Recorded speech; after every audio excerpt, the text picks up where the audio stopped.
За, шинжлэх ухаан таны мэдхийн Одон Мөндөр суугийн Их Монгол улсын түүх нэвтрүүлэг маань та бүхэнд хүрэхэд бэлэн боллоо. Бүгдээрэнд нь өглөө өдөр орой мэндийг хүргэе. За, энэ нэвтрүүлгийн маань хөтлөгчөөр Америк сургуулийн түүхийн багш Мардхан ажилладаг. Орой мэнд. За, орой мэнд хүргэе. За, харин нэвтрүүлгийн маань ивент тэтгэгчээр танд тохирох төгс хослолыг бид урлан урайтай Нинжэ Тейлерийн хамт олон маань оролцож байгаа. За, мөн дээрээс нь оргил өөд хамттай урайтай оргил худалдааны төвийн хамт олон маань оролцож байна. За, өнөөдрийн сэдэв. За, өнөөдрийн сэдэв болвол жамуух анд нөхрөө атаад дайсан уу гэсэн дугаар байгаа. За, анд нөхрөө тий атаад дайсан уу.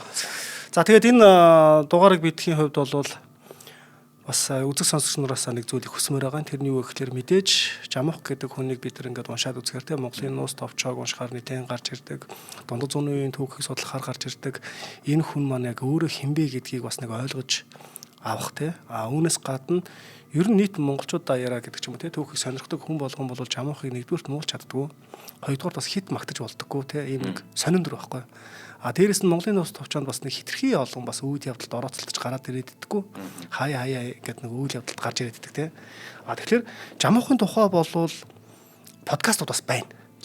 За бид тэрийг ингээд нэвтрүүлэг хийхээс өмнө гэсэн үг шүү дээ тий. Жамуухын онгоны мөрөөр гэдэг одоо баг 8 жилийн өмнөх подкаст байна л да. За энэ бол жамуухын бууш мөнхнийг олсон тухай гэдэг ч юм уу тий. Тэгээд ингээд Монголын урдаа барьдаг түүхч, уран зохиолчид тий. Зохиолчид гэх мэтлэн одоо ингээд маш олон хүний судлаач нарын бүтээл хоёр цуврал ийм бүтээл байт юм байна. Дээрэс нь Гүр хаан жамуух гэдэг академич чулуун доктор Алтан сүх нарын одоо Монголын үндэсний телевизээр ярьсан бас нэг ийм нэвтрүүлэг байна. Дээрэс нь жамуухын нууцлах түүх гэдэг бид бүхэн бүгдээрээ сайн мэдж байгаа нэг гээгцэн түүх. За энэ гээгцэн түүх боловсролын сайд байсан хүн шүү дээ тий. Отгон Баяргаа. За энэ хүний одоо ингээд жамуухын нууцлаг түүх гэсэн энэ дугаар бас байна. За хамгийн сүүлд нь болохоор яг манай Од Мөндрийн сүүлчийн өдөр гэдэг нэвтрүүлгээр зандаах манай жамуухын эцэслэл гэдэг энэ дугаарыг хийсэн байгаа. За ингээд энэ хэдэн дугаард байгаа юм байлээ. За үүнээс гадна ерөнхийдөө бол яг жамуухын тухай болвол яг түүх сурвалжийн мэдээ те эдгээр мэдээ баримт гэх мэтлэнгээр ингээд үзээд ер нь бол эдгээрээс арай өөрөөр бас яаж ярьж болох вэ гэдэг талаас нь бодсон учраас үзэг сонсогч та бүхэн маань ингээд авч гээхийн ухаанаар ойлгороо гэж хэлье. За Их Монгол улс байгуулагдах үйл явц бол мэдээж Хабул хаанаас хойшоо 75-аас 76 орчим жилийн хугацаанд үргэлжилсэн байгаа. За энэ хугацаанд бол маш олон түүхэн дөрөв тодорч гарч ирсэн. Хабуул, Амбгаа, Хутула, Исүхэ Баатар гэх мэтлэнгээр те. За гэтэл яг ингэж тодорч гарч ирсэнтэйгээ адилхан эсрэг талаараа маш олон дөрүүд, маш олон түүхэн хүмүүс түүхэн тэмдэглэгдэхгүйгээр мөхөж үлдсэн хүмүүс байгаа байхгүй юу? Мөхсөн сүнсэн те. Түүхэн тэмдэглэгдээгүй гэсэн үг. За тэгэхээр яг Тэмүүжингийн хүү Исүхэ Баатрын хүү Тэмүүжин энэ үйл явдал тодорч гарч ирээд Их Монгол улсыг байгуулсан. За Их Монгол улсыг байгуулах энэ үед бол Монгол туурхтан бол дэлхийн тавцнаа гарах үе таалга те ер нь бол маш том өргөнөөр нэгдэж байгаа шүү дээ. За энэ одоо ингээд өгснөр бол Чингис хааны одоо гавь бол маш ихээ. Тэгвэл эдгээр 70 гаруй жилийн хугацаа тэр дундаа Тэмүүжин хамаг Монголын хаан ширээнд сууснаас хойших түүхэн үйл явдалд Их Монгол улсыг байгуулах энэ нөхцөлд болвол маш олон хүмүүс хүчин зүтгэсэн. Мэдээж сайнаарч ба муугаарч те. За Монголын нуус товчоо судрын чуулган Богдбаатар биер дайлсан тэмдэглэл зэрэг те. Ер нь Хятад, Араб, Перс те. Монголын нуус товчоо гих мэтийн юм одоо ингээд судалгааны бүтээлүүд, эрдэмтлийн одоо ингээд бүтээлүүдээс ингээд харах юм бол Чингис хааны хүч хэрэгжилт нь бол өөр утгаараа буцаагаад нэг хүний хүч хэрэгжилт нь бусад хүнийхээ түүхэн гавьяа хүч хэрэгжилтийг ингээд бүрхэгдүүлэх ийм үйл явдал гарч ирж байгаа гэсэн. Тийм ээ. Би шалтгаан нь юу хэлэх гээд байгаа юм гэхээр яг нэг цаг үед төрсэн учраас жамуухын түүх бүдгрээд Чингис хааны тодроод гарч ирж байгаа ийм үйл явдал болж байгаамаа. За ийм хүний төлөөлөл бол мэдээж жамух те. За жамух бол Чингис хааны бол дайсан мэт анд мэт дайсан гэж нөгөө өхөж үл болон гэдэг кинонд агуу гоё гаргаад ирсэн байдаг. За 3 тангараг үргэсэн анд найз нь. За түүхэн сурвалж мэдээ баримтуудыг үзэх юм бол 12-оос 13 дугаар зууны үеийн ер нь Чингис хаантай энэ зэрэгцгүйц улс төрийн бас ингээд зүтгэлдэн байхгүй юу. За оддоо тэнгэр оршиж олон улс байлдаж орондоо ч унтах задлгүй олзолдон бол алдаж байв гэл те. Яг энэ олон улс аймгийг нэгтгэсэн нь ер нь ашигтай юм байна. Их Монгол улс байгуулна гэдэг нь бол ирээдүйд бид нар гадны энэ одоо алтан улс, тангууд улс те энэ гаднаас ирж байгаа аюулуудтай нэгдсэн хүчээр нэгдэж чадах юм байна. Тэгэхээр энэ олон хэрээд мэрэгд жалаар тайчууд эдгээр бүгд хоорондоо нэгдсэн нь илүү ашигтай юм байна гэдгийг яахын аргагүй ойлгосон хүний нэг бол жамх байгаа байхгүй. Тийм ч учраас энэ бол улс төрийн нэг томоохон нэг зүтгэлтэн гэсэн. За жамхыг бол түүхэнд гүр хаан гэдэг. За гүр хаан нэртэй бол Монголын түүхэнд бас 3-аад хаан гарч ирнэ. Хэрээдийн гүр хаан гэж гарч ирж байгаа. Хятадны одоо тий гүр хаан гэж гарч ирж байгаа. За тэгэхээр энэ гүр хаан гэдэг утга санааг яг ямар утгаар өгсөн бэ гэхлээр энэ нь нөгөө Тэмүүжин Чингис хаан гэдэг тий хамаг Монголын хаан ширээ дүрмжилсэн. Тэгвэл гүр гэдэг нь болохоор гүрний хаан, гүр эзэнт гүрний хаан гэдэг ч юм уу арай өөр гэдэг талаар нь хэлж байна. За цэцэн жамуух гэж бас гарч ирнэ. За цэцэн жамуух гэдэг бол ер нь цэцэн гэдэг үгийг монголчууд эртээр үеэс маш онцгой хүмүүст өгдөг байсан байгаа. Жишээ нь хэдүүлээ бодъё. Өгөөд цэцэн хаан, Хувлаа цэцэн хаан, Мантухай цэцэн хатан, Лэгдэн цэцэн. За энэ мэтлэнгээр тий одоо тэр жамуух цэцэн. Тэгэхээр энэ хүнийг Монголын нуус товчоонд бол ямар нэгэн байдлаар тий шууд ингэж муугаар бол бичээгүй. Дандаа магтаж бичсэн байдаг. Доктор Алтан сүхийн одоо ингээд яг жамуухыг Монголын нуус товчоо бичсэн хүний тэр сэтгэлдлийг ингээ хараад байхад байна шүү дээ. Нэг бол жамуухын хэсэгтэр амар их ингээ сэтгэл нь хөдөлдөг. Нэг бол Монголын дайн одоо тулааны одоо дайчдыг дүрслэхээр сэтгэл нь айгүй хөдөлдөг гэдэг нь бас яг нэлээд онсон юм шиг байна. Гисэн хэдий боловч жамуухын түүх бол бүдгэрсэн бөгөөд угтаа бол яг энэ цаг хугацаанд Тэмүүжин эсвэл жамуухай хоёр те тодон гарах заяатал байсан. Аль нэг нь л тодорч гарч ирнэ гэсэн. За ер нь их Монгол улс байгууллагад үйл явц. Хамаг Монголын одоо хаан болох үйл явц хоёр тусдаа өөр үйл явдал байхгүй. 1989 оны хамаг Монголын хаан болох. Бүх монголчуудаа нэгтгэхэд их Монгол улсын хаан болох гэдэг бол энэ бол ингээ дайны цар хүрээ, хамрах байдал те дайн дулаан гэд далаацтай. Тэгэхээр энэ учраас энэ байдлыг бүгд мэдэрсэн нөлөө бүхий ноёдууд бол одоо жинхэнэ нөгөө оддоо тэнгэр оршиж олон улс байдж гэдэгтэй адилхан бужигнаж эхэлж байгаа байхгүй. Бужигнана гэдэг нь эдгээр бүгд ойлгосон гэсэн үг. Ер нь нэгдсэн нэг улс байгуулах юм байна. А тэр нь гэхдээ их Монгол уу? Магадгүй Жадран, их Жадран гэдэг ч юм уу те. Эсвэл Хэрээд, Найман гих мэтэр байх хэрэгтэй юм байгаа байхгүй. Энийг ойлгосон ноёд гэх юм бол мэдээж Тэмүүжин, Жамуух, Ван хаан те, Нялх Сэнгүн, Таян хаан эдгээр бүх хүмүүс байгаа байхгүй. Ийм ч учраас энэ хүмүүсийн өрсөлдөөн гарч ирж байгаа. Гэвч нэг талдаа түүхэн үйл явдлын золиос болсон азгүй одгүй гэмээр хүн болвол яачгүй Жамуух мөн. Монголын нуус товчон Таян хааны одоо хэлсэн үг байдаг. Тэнгэрийг улам гигэн байлгахын тулд наран саран байдаг үз. Харин газар дэлхий дээр нэг улсад хоёр хаан яаж байж болох вэ? Дэд тэнгэрт ганц нар гэдэгтэй адилхан газар дэлхий дээр ганц хаан. За энэ үйл явдал бол эцсийн үр дүндээ болвол багийн анд найз Жамуух Тэмүүжин хоёрын хооронд яалчгүй тохиолдох үйл явдал болоод байгаа. Учир нь юу вэ гэхээр их Монгол улс одоо ингээд нэгтгэхэн зүй юм байна гэдгийг ойлгоцсон энэ хүмүүсийн эцсийн зогсоод болвол их Монгол улсын одоо нэг л хаан сэнти байхгүй. Нэг хаан сэнти харин тэр зорилгыг ойлгоцсон олон хүмүүсийн өрсөлдөөн яалчгүй явагдаж байгаа энэ үйл явдал болж байгаа. Тэгээ бүр тойрол ван эдгээр чинь бүр сүулдэ жамуухыг урдаа барьж байгаа шүү дээ. Миний цэргийг жамуух удирдах гэж байгаа шүү дээ. Тэгэхээр ер нь бол явж одоо хамаг Монгол те хамаг Монголын хаан Тэмүүжин байлаа. Түүнтэй хүч дүйц тал нутгийн зоригт ир бол жамуух л байх гэдэг байгаа байхгүй. Тэгээд жамуухад хүчээ өгөөд Тэмүүжин даруулах гэдэг байгаа шүү дээ ер нь те. За бүдгэрсэн жамуух гэж хинбэ гэж хэлж байгаа. За би нөгөө бүдгэрсэн гэдэг утгыг нөгөө түрүү хэллээ шүү дээ те. За жамуухын тухай цаг хугацааны удаад хамгийн анхны те ингээ түүхэн үйл явдал гарч ирж байгаа явцад нь бол Монголын нуус товчооны бодончрын хэсэг байхгүй. Бодончр нөгөө ах дүү нартайгаа нийлээд нөгөө сул иргэдийг эзэлж явах гээд хамгийн ихний туршуул игнэнд нь явж байгаа. Энэ игнэнд нь явж байхад нэг дунд хэрэмийн одоо ингээ те ингээ би давхар эмэгтэй хүн таарлангууд нь чи юу хүн бэ гэж асуусан чинь би энэ жарчууд атаахан те урайхаа овгийн хүн билээ гэж хэлсэн. За тэгээ энэ хүнийг бодончор өөртөө авсан бөгөөд энэ нэмээс төрсэн эмэгтэй болвол эмэгтэй хүү төрүүлсэн тий. Тэр хүүгүүнийг болохоор жад иргэний хүүгүн гэж хэлсэн гэж байгаа. За тэгээ энэ жад гэдэг иргэндээ жад гэдэг үгэн дээр Монголын нуус товчоол бол сүүлийн 100 гаруй жилийн хугацаанд дандаа үгэн дээр ажилласан судалгаа байхгүй юу. За тэгээд жад гэдэг үгэн дээр болохоор энэ эртний төрөг үгний яд гэдэг үг байна. Яд гэдэг нь харь гэсэн үг гээд ер нь харь илгийн хүн гэдэг ч юм уу тий. Жамуух бол харь гаралтай хүн гэдэг юм хэлээд байгаа. За энэ нь өөрөө бас Монголын нуус товчоонд жамуухан угсаа гарвал бол Чингис хаантаа дүүцэх хаан ширээнд суух ёстой хүн бишээ гэдгийг тодруулж өгч байгаа нэг юм зохиолын нэг юу болчихж байгаа байхгүй юу. За тэгэхээр Жажирада хэмээн нэр өгсөн бөгөөд Жадран уугийн үг болсон гэж байгаа.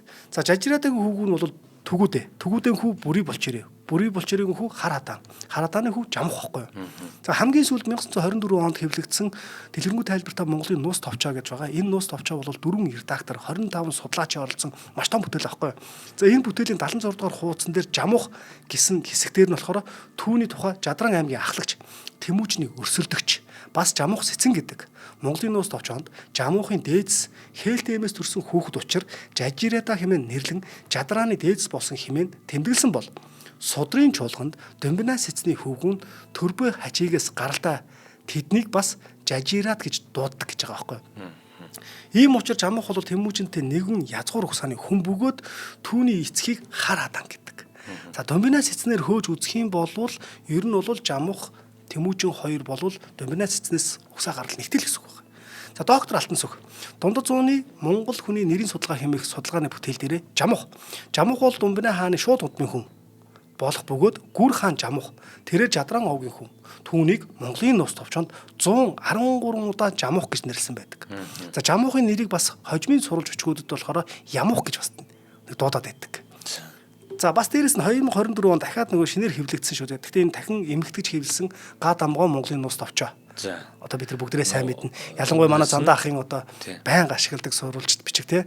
За энэ нууц товчоог бол яг түүний өөрийнх нь хүү бэлгүүдээ га дамбаа бэлгүүдээ гэдэг хүн одоо доктор хүн тий. Утга цогцолын хүрээлэнгийн захирал байсан. Би надтай бас ингээд Улаанбаатар их сургуульд хамт ажиллаж исэн энэ хүн байхгүй. Агиух олон зөвлөгөө өгдөг байсан. За энэ хүн эрхэлж гаргасан тэрэн дээр болохоор жадран буюу задран гэж байгаа. Задран гэдэг бол овгийн нэр гэдэг нь маргаангүй. Монголын нууц товчоонд задран овгийг харь овг гэдгийг батлан үзүүлэх гэсэн орлого эргэлзээтэй бөгөөд жамуухыг Чингис хааны оронд хаан суух ирэхгүй харь овгийн хүн болох гэсэн зохиогчийн бодлогын илрэл болно. Учир нь судрын чуулганд жадран биш журиат те буюу жажират гэж нэрлсэн баг гэж. За тэр үед бол яг энэ овгоос хамгийн алдартай толгойлогч нь бол жамуух байсан гэж. За түүнээс гадна Тэмүүжин бодончроос хойшоогоо 11 дахь үеийнх нь хүү байхгүй юу? 11 дахь үеийнх нь хүү. Харин жамуух болохоор 5 үе болчиход байдаг. Тэгэхээр энэ бол ямар ч одоо энэ хоёр бол нэг цаг хугацаанд байх боломжгүй байхгүй юу? За тэгэлээ. Монголын нууц товчоонд яг л юм байгаа. Монголын нууц товчоо хөргөд үзэх юм бол бодончор тэрнээс 11 дахь үе нь болохоор Тэмүүжин. Харин 5 дахь үе нь болохоор жамуух. За энэ бол тэгэхээр нэг цаг үед байх боломжгүй. Тэгэхээр ямар нэгэн байдлаар Монголын нууц товчоол яг энэ хэсгээр бол эргэлзээ дөрвөлнө. Харин судрын чуулган болвол те Жадран аймгийн уг гарлын тухай журиад овг гэж байгаа нь те энийг дахаас өөр аргагүй болж байгаа юм. Ер нь бол орчин цагт бол энийг ерөнхийдөө бүгд дагаад байгаа гэдгийг би сая сүүл гарсан бүх судалгааны бүтээлүүд дээр дандаа энэ Домбинас эцнээс гаралтай гэдгийг мэглээд байна те. За тэр овгийн эрдэм мэдлэгтэй хүмүүсийн дунд жамуух сэцэн байсан гэж бичиж байгаа байхгүй юу. За тэгэхээр Монголын нууц товчоонд болохоор жамуухыг болохоор Гүр хаан. Харин судрын чуулган те Богдбаатар биед ялсан хожимын алтан товч эдгээрт болохоор жамуух сэцэн гэх мэгээр ингээд тэмдэглээд идэг. За тэгэхээр жамуух бол 12 дугаар зууны үед Монголын улс төрийн хувьд нөлөө бүхий хүн байсан бөгөөд түүний угсаа гарал бол Домбина хаантай холбогдож буйд гол нууц нь оршиж байгаа. Одоо хэдүүлээ ахаад түүхэн үйл явдлуудаа бодоод үзье. Яагаад тэр алтан уургийн бүх ноёдууд жадрааны жамуухыг дагаж яваад байгаа юм? Алтан уургийн Арслан Бармитийн хүмүүс чинь яг жамуухыг дагаад те энэ харь илгийн хүнштэйгээд дотор нь захиргаадад яваад байгаа болох уугүй юу? Харин тэдрийг жадрааны жамуух захираад явж байгаа нь өөрөө Домбинас эцэн хааны удам угсаа мөн гэдгийг нь давхар батаад өгчөж байгаа. Түүхэн үйл явдал нь батаад өгчөж байгаа байхгүй юу? Нөгөө алтан хувцар эдэр чинь дагж байгаа шүү дээ тий. Тэгэхээр тэд нар чинь бол хааны үр удам тий ах одоо Тэмүүжингийн авга талын хүмүүс байгаад идэг. Тэд нар тэгтэл одоо өөрийн Тэмүүжинг дарах гад тэгээд одоо харь овгийн хүнээ дагаад авах гэсэн болох гэдэг тий. Гэхдээ нөгөө хүн нь бол зүгээр өөрснөөс нь дор нэгэн байж болохгүй болох гэдэг шүү дээ. Гадны иргэн байж болохгүй болох гэдэг шүү дээ тий. За тэгээд ерөнхийдөө бол Тэмүүжин жамуух хоёрын нөхөрлөл гэдэг зүйл эхэлж байгаа тий. Мэдээж хэдийгээр жамуух гэдэг хүний нэр бол түүхэн цаг хугацаанд бол бүрийн ирэг гэдэг газар Тэмүүжний хүрээ рүү мэрэгдийн 300 цэрэг довтлоод эхнэр бүртэйг нь булаагаад авчихсан. За тэгээд энэ бол мэдээж маш олон үйл явдал болж байгаа. Гэхдээ жамуухтай холбоотой нь болохоор мэдээж анд найз жамуухтай хил хүргэж байгаа тий. За ингээд тэр үед нь бол тэр үеийн зүйлэр анд гэж яг юу гэсэн үг юм? Тэ? Найз гэж яг юу гэсэн үг юм гэдэг ч юм уу нөхөр гэж юу гэсэн үг юм. Энэ дотроос анд гэдэг нь ямар ойлголттой юм? Андын дангараг хүргэсэн гэж байгаа шүү дээ. За Монгол Улсын боловсролын их сургуулийн доктор төвөгч Гэрэл Бадрах. За энэ тухай бас бичсэн байдаг. За анд хэмээх ёсон гэж. Монголчуудын нөхөрлийн ёсонд анд гэх үг онцгой байр эзэлдэг. Анд нь цол гоншин бус тогтсон хиллэг юм. Хөвгүүд бага насандаа эхлэн нөхөрлөж насан туршдаа үргэлжлэх анд нөхрийн ёсыг андын ёс хэмээдэг. Анд бололцсон хүмүүс бие биедээ харилцан туслах, үнэнч байх, үүрэг хүлээдэг. Анд гэж адил тэгш эрэхтэй нэг зэрэг зиндааны хүмүүс юм. Харин эмэгтэй хүнийг анд гэж огт хэлдэггүй байв. Боржгоны Тэмүүжин Чадрааны Жамух 2 10-аад настай байхдаа шагаа солилцож онон мөрний мөсөн дээр наадахыг наадан анх удаага анд бололцож байсан. Харин дараа жил нь бие биедээ харилцан сум бэлэгдэж харилцаагаа улам баттгсан. Энэхүү үйл явдлыг илүү тодруулсан зүйл бол 1178 оны үед Тэмүүжин Мэрэгд аймагт эхнэрээ булаагдахад түүний багийн анд Жамух өөрийн хүлээсэн үүргээ нэр төртөө биелүүлж Хэрээд улсын Тойрол хааны хамтаар Мэрэгдийг дайж эхнэрийг нь эргүүлж авч өгсөн билээ. Бас монголчуудыг зөвхөн бага насндаа анд бололцдог гэж ойлгож болохгүй. Монголын хадаан тайш, Мэрэгдийн дотор бэлгээ чигийн хоёр чинь хоорондоо анд нөхөр болж ирсэн. За энэ бүгдийн өмнөхдөр нь ярьсан. За Исүхэ Баатар, Тойрол 2 бас анд нөхөр болж ирсэн. Гүр хааныг нь довтлоод Исүхэ Баатар бүр улсыг нь авч өгч ирсэн. Ийм хүнд хэцүү үед нь бол тусалж ирсэн учраас Тойрол ч гэсэн Тэмүүжний энэ гуйлтыг зөвшөөрөх бас нэг шалтгаан болж байгаа, За энэ мэтлэнгээр тэр үеийн урдын Исүхэ Баатар, Тойрол хаан хоёрын анд нөхрийн ёс болвол Тойрол Тэмүүжин хоёрын хонд үед ирэхээр эцэг хөвгүүний ёс болоод хувирчиж байгаа байхгүй юу? За тийм. За мөн зөвхөн язгууртууд анд болцдог гэсэн ойлголт бас байхгүй. Ижил зиндааны хоёр цэрэгч гэсэн хооронд анд бололцох боломжтой. Гэхдээ энийг түүх сурвалж юм тэмдэглэж үлдээгээгүй байгаа юм. За Чингис хаантан ганцхан тохиолдолд ийм өөрөөсөө угсаа гарвал доор гэх юм уу ийм хүнийг анд найз гэж дуудажсэн, анд гэж дуудажсэн. Тэр нь юу вэ гэхлээр урууд мангуудын хуйлдар байхгүй. Хуйлдар нөгөө нэг Мав өндрийн тулалдаанд Тэмүүжин анд би чиний өмнөөс хатгалдъя гэдэг үгийг гаргаж ирсэн. Энэ дайнд мэдээж Хэрээдийг ихэнх монголчууд дагаад явчихсан учраас дайнд ялах гэхээс илүүтэйгээр тэнцсэн шүү дээ Энэ тэнцсэн үйл явдалд нь хамгийн том гавьяа байгуулсан хүн бол хуйлдар. Тийм учраас хуйлдар анд гэж дуудаж ирсэн байгаа. Тэгэхээр нэг зиндааны хүмүүс л анд болно. Тэгээд өөрөөсөө доор зиндааны хүнтэйг бол ханд болохгүй л гэсэн үг байхгүй. Би энэнгүүр яг юу хэлэх гээд байна гэхээр Жамух гэж хинбэ гэдэг зүйлийг гуравтаа анд болсон хүнийг хэлээд байгаа байхгүй. За тэгэхээр анд хэмээх ойлголт бол зөвхөн Монгол ингээд дундад зууны үеийн Монгол байсан бөгөөд танил найз нөхөр гэсэн ойлголтоос ихтэй төвшний андгаа тангарахта нэг хатуу үзэгдэл байсан байгаа. За тэгээд энэ бүхнээс үзэх юм бол анд найз гэж яг хинбэ гэдэг Жамух анд нөхрөө атаад дайсан уу гэдгийг дараагийн түүхэн үйл явдлуудаас илүү дэлгэрэнгүй харж болохоор байгаа. За хоёулаа хамтран ажиллаж байгаа нэг танилцуулж байгаа. За гэхдээ шууд ингэ яриад За нэвтрүүлгийн маань хамтран ажиллагчаар оргил өөд хамттай урайтай оргил худалдааны төвийн хамт олон маань оролцож байна. За шинэ нэг гоё мэдээ дуулгая. За манай оргилын сүлжээдэлгүүрийн маань салбар дахин шинээр нэгдэж байгаа юм байна. Хаана вэ гэхээр циркэс урагшаага 100 м. Циркэс урагшаага 100 м-т нарны зам дагуу Инканто Центро гэдэг юм төв нэгдсэн байгаа юм л да. Тэр төвд шин салбараа тун удахгүй буюу 12 дугаар сарын 19-нд 25 оны 12 дугаар сарын 19-нд оргил худалдааны төв шин салбар нэгдэж байгаа юм байна. За нээлтийн өдөр ирсэн 99. За тэгээд 499 999 дэх эхний үйлчлүүлэгчдээс Алтан саксны аздангууд тодорхой юм байна. Тэгээд сакс дүүрэн бэлэгтэй гинэ. Тэгэхээр инкил юм л нээлт боллоо тий 19 19. Тэгэн гол үйлчлүүлж байгаа хүмүүсээс 99 дэх хүн. За дараагийнх нь 499 дэх хүн. За 999 дэх хүн гээд энэ хүмүүс маань аздтан болоод энэ алтан саксны аздтан болж байгаа юм байна. Тэгээд сакс дүүрэн бэлэгтэй. 20,000 гаруй нэр төрлийн бүтээгдэхүүн буюу бүх бараа 70% хүртэл зад хямдралтай. Нээлтэнд зориулаад. За оргил худалдааны төв нарны зам дагуу нэгдэж байгаа юм байна. 12 сарын 19-нд юм байна. Ямар ч хэлсэн 70% хүртэл хямдралтай ийм том бүх бараанда хямдралыг зарласан байгаа юм байна. 20,000 гаруй нэр төрлийн. За тэгээд тэндээс 99 499 999 дэх хүн дээр бол дахиад нэмэлт ийм азт нь тодруулах юм байна. За тэгээд 50,000 төгрөгнөөс дээш худалдан авалт бүрд гарын бэлэгтэй мөн нээлтийн өдөр баримтаа үзүүлээд Facebook пэйжийг дагаж стори хийгээд шууд 10,000 төгрөгийн ваучер авах боломжтой. Орохтой тийм ээ. За ингээд ирсэн хүн бүрт экотор бэлгэлнэ гэж байна. Оргилын 3% хөнгөлөлтөй картыг энэ өдөр үнгүй нээлгэх боломжтой. Оргил үндэсний сүлжээдэлгүүр. За тэгээд Центро хэмээх энэ шинэ барилгад тийм ээ. Инканто Центро хэмээх энэ шинэ барилгад шинэ салбараа нээж байгааг дуулгахад таатай байна. За та бүхэн маань илүү дэлгэнгүй мэдээллийг оргил худалдааны төв гэх кириллээр Facebook дээр бичээд хайх юм бол мэдээллийн хуудас нь гараад ирнэ. Тэгээд тийшээ ороод илүү дэлгэнгүй мэдээллийг аваарай. За тэгээд оргил өөд хамтдаа урайтай оргил худалдааны төв бид бүхний дэмжин ажиллаа. Баярлалаа та бүхэнд. За баярлалаа. За хэдий хожим үеийн түүх боловч муу өндрийн тулдаан тийм Мав өндрийн тулдаан Хэрээдтэй хийсэн. Энэ дайны дараа бол Тэмүүжин Жамух ханддаа захиа илгээдэг. За энэ захианы хамгийн гол утга санаа нь юу гэдэг байсан бэ гэхээр чи тэр өсвөр насндаа Хэрээдийн баг хааны өргөө гертэн байсан. За би өглөө эрт болгон чамаас босоо те чи тэр хин өглөө эрт болсон нь Ван хааны хундгаар усуудаг үлээ. Би өглөө эрт болгон те дандаа чамаас төрүүлж босоод усуудаг байсан. Чи тэрэнд нь атаархаж хаан эцгээс минь хагцуулсан биз. Харин одоо чи тэр хаан эцгийн те одоо цэнхэр хундгаар хантлаа угаараа. Чи хэр ихийг хорох вэ гэдэг.